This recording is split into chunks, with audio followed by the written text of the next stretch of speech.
بسم اللہ الرحمن الرحیم۔ السلام علیکم دوستوں، ایک بار پھر سے خوش آمدید۔ ناظرین کرام، کالا بچہ کیوں اور کس گھر میں پیدا ہوتا ہے؟ حضرت علی رضی اللہ تعالی عنہ کے ایسے واقعات جن سے ثابت ہوتا ہے کہ کالا بچہ کس گھر میں پیدا ہوتا ہے۔ دوستوں، یہ جاننے کے لیے ویڈیو کو آخر تک ضرور دیکھیے گا۔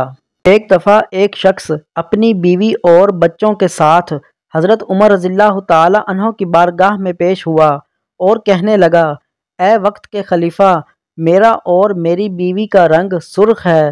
میری بیوی نے یہ بچہ پیدا کیا ہے، اس کا رنگ کالا کیوں ہے؟ مجھے تو ایسا لگتا ہے کہ یہ بچہ میرا نہیں ہے۔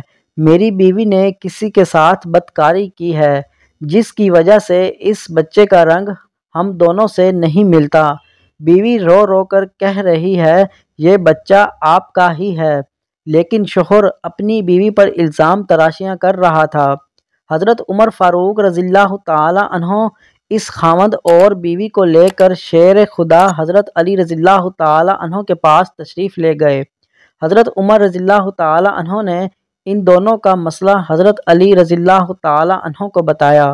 حضرت علی رضی اللہ تعالی عنہ نے شوہر کو کہا کہ میں جو کچھ آپ سے پوچھوں آپ نے بالکل سچ بتانا ہے۔ حضرت علی رضی اللہ تعالی عنہ نے کہا، اے اللہ کے بندے، جب تیری بیوی حالت حیض میں تھی تو کیا تو نے اس حالت میں بیوی کے ساتھ ہم بستری کی تھی؟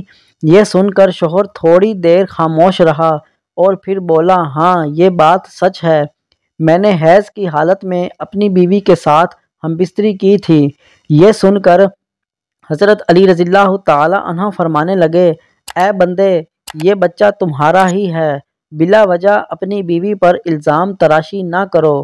جب تو نے بیوی کے ساتھ حیض کی حالت میں ہم بستری کی تھی تو تیرا نقطہ تمہاری بیوی کے سیاہ خون کے ساتھ مل گیا، جس کی وجہ سے بچے کا رنگ سیاہ ہو گیا۔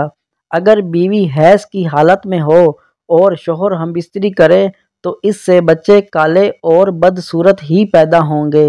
اسلام میں حیض کی حالت میں ہم بستری کرنا حرام اور سخت گناہ قرار دیا گیا ہے۔ اللہ پاک ہمیں دین کی سمجھ نصیب فرمائے۔ دوستوں، اگر ویڈیو میں غلطی سے کچھ غلط بتا دیا ہو تو اللہ کی ذات ہمیں معاف کرے۔ دوستوں، ویڈیو پسند آئے تو ویڈیو کو لائک اور چینل کو سبسکرائب ضرور کر دیں۔ دوستوں، اچھی بات کو شیئر کرنا بھی صدقہ جاریہ ہے۔